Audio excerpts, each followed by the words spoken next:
رمضان المبارک قریب ہے، ارادہ کیا تھا کہ رمضان سے پہلے کے جو کام ہیں ان پر کچھ روشنی ڈالی جائے تاکہ رمضان آنے سے پہلے رمضان کی تیاری ہو جائے۔ کام سے پہلے کام کی تیاری ہوتی ہے۔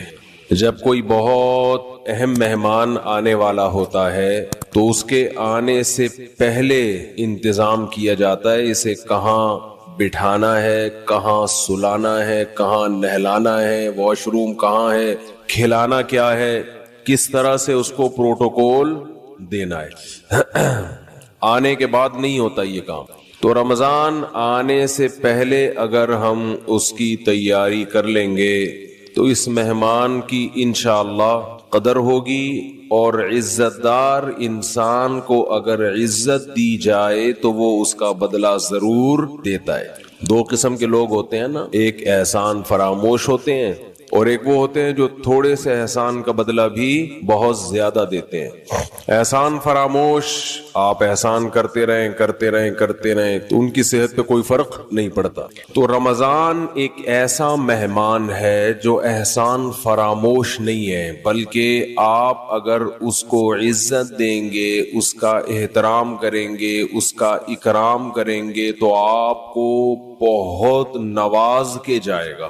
آپ اگر بعض مہمان ہیں نا سادہ چائے پلائیں گے تو وہ آپ کو دودھ پتی پلائے گا، آپ اسے انڈے والا برگر کھلائیں گے تو وہ آپ کو پیزا کھلائے گا۔ کچھ مہمان ایسے ہوتے ہیں، آپ اگر اسے بغیر بوٹی کی بریانی کھلائیں گے تو وہ آپ کو گوشت والی بریانی کھلائے گا۔ تو رمضان ایک ایسا مہمان ہے جو تھوڑا سا اکرام کرنے پر بھی آپ کو بہت زیادہ نوازتا ہے، تھوڑا نہیں نوازتا۔ لیکن رمضان کی جو نوازشیں ہیں، رمضان کے جو تحفے ہیں، جو رمضان آپ کو گفٹ دے گا اگر آپ اس کو عزت دیں گے، تو وہ اس کا گفٹ ہونا ان لوگوں کی سمجھ میں آتا ہے جن کا آخرت پر ایمان ہو۔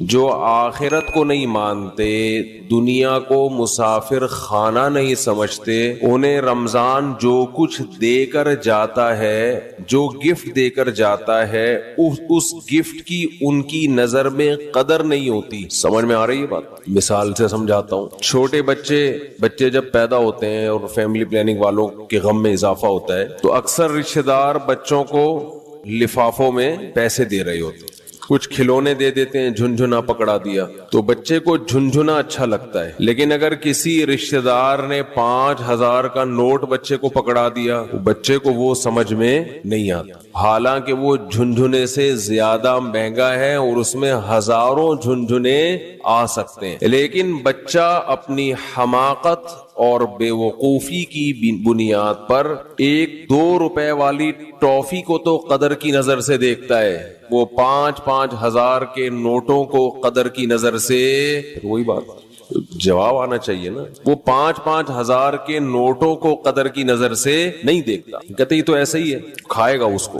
تو اس میں اس 5000 کے، ابھی تک تو 5000 کا نوٹ ہے، میرا خیال ہے 50,000 کا نوٹ بھی عنقریب آنے والا ہے۔ جس حساب سے معیشت ڈاؤن ہو رہی ہے تو 50,000 کا نوٹ بھی عنقریب آ جائے گا، بلکہ تول کے نوٹ بکیں گے، 1 کلو 5000 کے نوٹ چاہیے مجھے، اس طرح سے سیٹ اپ چلنے والا ہے۔ تو اب بچے کے دل میں جو 5000 کے نوٹ کی قدر نہیں ہے، اس میں 5000 کے نوٹ کا قصور ہے یا بچے کا قصور ہے؟ بچے کا قصور ہے۔ بھائی یہ 5000 کے نوٹ میں ٹافیوں کے ڈبوں کے ڈبے آ سکتے ہیں۔ تو رمضان آپ کو کیا گفٹ دے کر جاتا ہے، اس گفٹ کی قدر ان لوگوں کی نظر میں ہے جو اس دنیا کو حقیقی زندگی نہیں سمجھتے۔ جو اس کو اصل سمجھتے ان کی نظر میں رمضان ٹینشن کے علاوہ کچھ بھی نہیں ہے، خام خواہ کی ٹینشن ہے، کیونکہ وہ کہتے ہیں رمضان مولویوں کا مہینہ ہے۔ کس کا ہے؟ مولویوں۔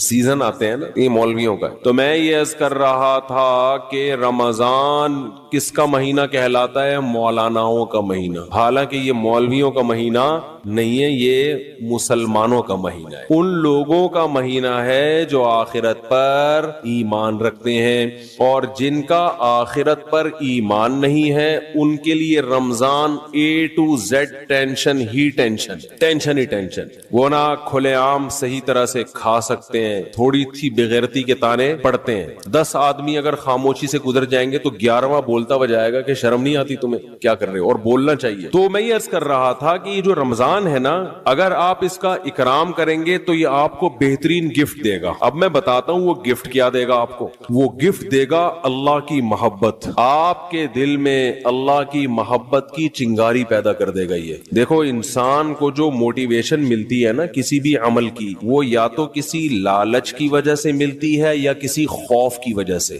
سمجھتے ہیں آپ صبح صبح اٹھ کے آفس جاتے ہیں, مشکل کام ہے, دل تو نہیں چاہتا انسان کا اٹھے جائے, دل چاہتا ہے پڑا رہے, لیکن آپ جاتے ہیں.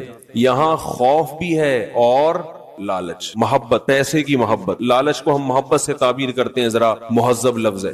آپ جاتے ہیں, ایک محبت ہے پیسے سے. ہر انسان کی نیچر ہے کہ پیسے آئیں گے تو گٹکا بھی کھائیں گے, نسوار کا انتظام بھی ہوگا, پان کا انتظام بھی ہوگا, گھر میں راشن بھی ڈلے گا, بہت ساری چیزیں آئیں گی. اگر یہ محبت پیسے کی ختم ہو جائے تو آپ کو عمل پہ موٹیویشن نہیں ملے گی. بعض دفعہ خوف ہوتا ہے انسان کے دل میں. خوف کیا کرتا ہے کہ آپ کو یہ ڈر ہے کہ اگر میں آفس نہیں گیا, میں نے یہ کام نہیں کیا تو مجھے جاب سے نکال دیا جائے, میں غریب ہو جاؤں گا. یہ خوف ہے جو آپ کو ابھارتا ہے عمل پہ. ماہرین یہ کہتے ہیں کہ خوف سے بھی کام ہوتا ہے اور محبت میں بھی ہوتا ہے, لیکن خوف سے جو کام ہوتا ہے اس کام میں مزہ نہیں آتا, لہذا وہ کام زیادہ جاندار نہیں ہوتا. لیکن محبت کی وجہ سے جو کام ہوتا ہے وہ کام مزیدار بن جاتا ہے, کیونکہ آپ کی محبوب چیز آپ کو اس میں ملنے والی ہوتی ہے. سمجھ میں آ رہی ہے بات کہ نہیں آ رہی ہے؟ غزوہ احد میں صحابی رسول, غزوہ بدر میں ایک صحابی شریک نہیں ہو سکے. انہیں نہیں پتا تھا کہ میدان جنگ کا میدان قائم ہو جائے گا اور یہ ہوگا اور وہ ہوگا,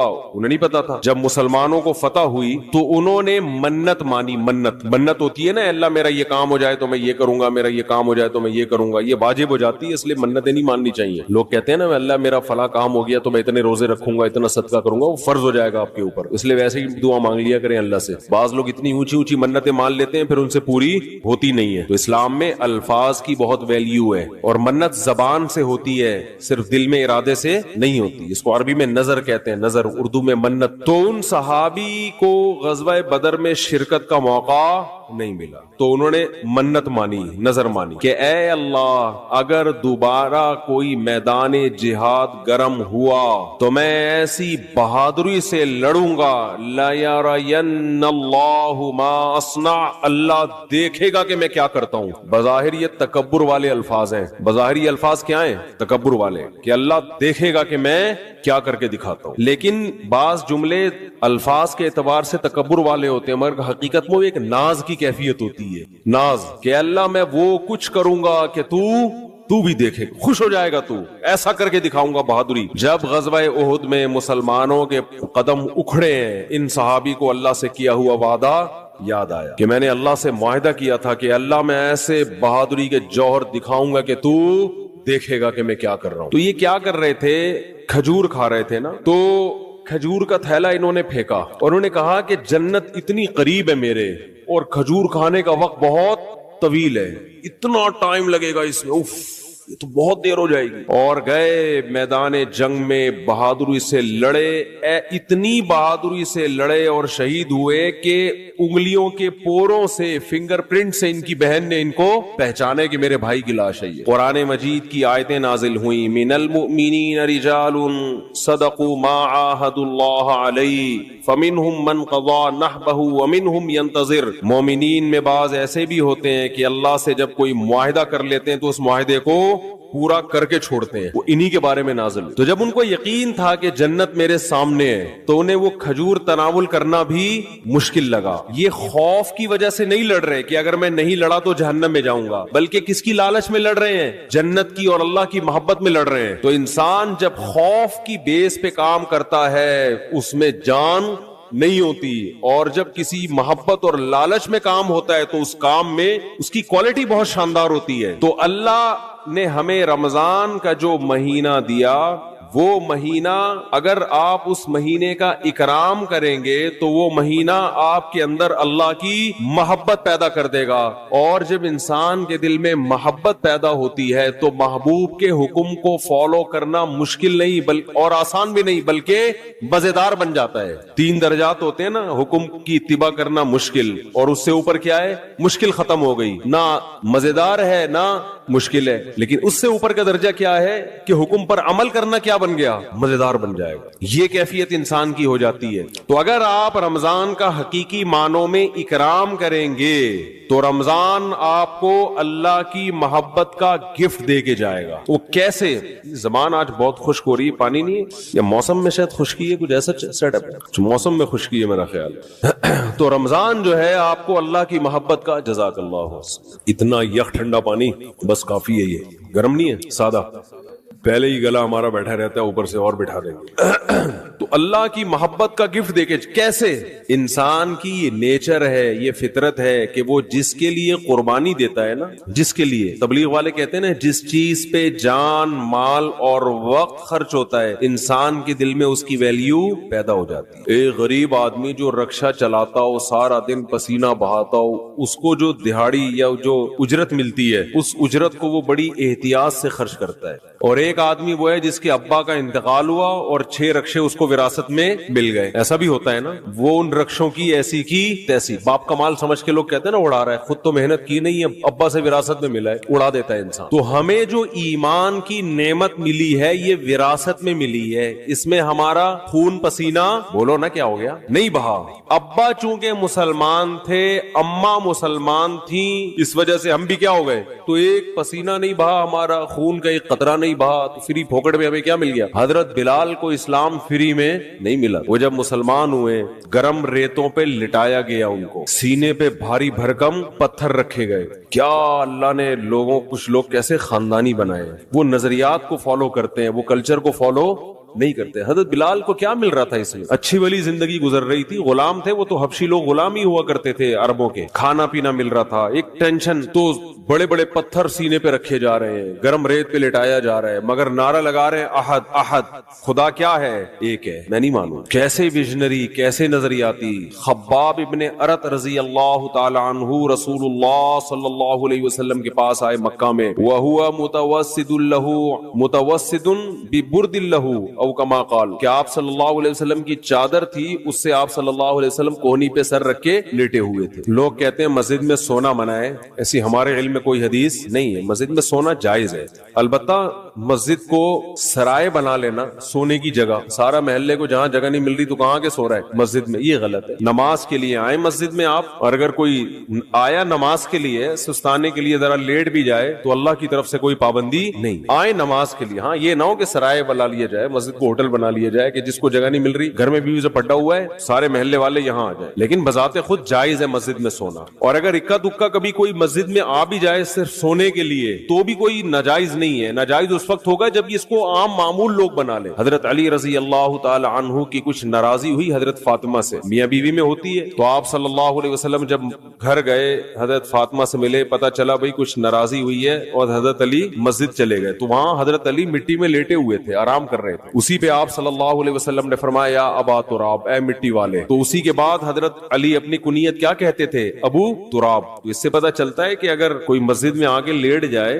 تو اللہ کی طرف سے کوئی پابندی نہیں ہے، لیکن یہ ضرور ہے کہ لوگ اس کو سنا ہو کہ سارے محلے والے لیٹے ہوئے، یہ لیٹنے کی جگہ ہی بنا لی، کبھی کبھار ہو جاتا ہے انسان سے۔ مسجد والے بعض دفعہ بہت سختی کرتے ہیں۔ اب سفر میں جب ہم چلتے ہیں، نمازیں پڑھتے ہیں، سفر کے دوران بعض دفعہ انسان 2 رکعت پڑھی ظہر کی، تھوڑا سستانے کے لیے لیٹ گیا تو کوئی ڈنڈا لے کے کھڑا ہوا ہوتا ہے، لیکن گالیاں بھی دے رہے ہوتے ہیں۔ وہی واقعہ پھر یاد آتا ہے مجھے، ایک آدمی کی بھینس مسجد میں آ گئی تو مولوی صاحب پکڑ کے ڈنڈے سے مارنے لگے، تو دیہاتی جس کی بھینس تھی وہ بھاگتا ہوا آیا، کہہ رہا مولوی صاحب بے زبان جانور ہے،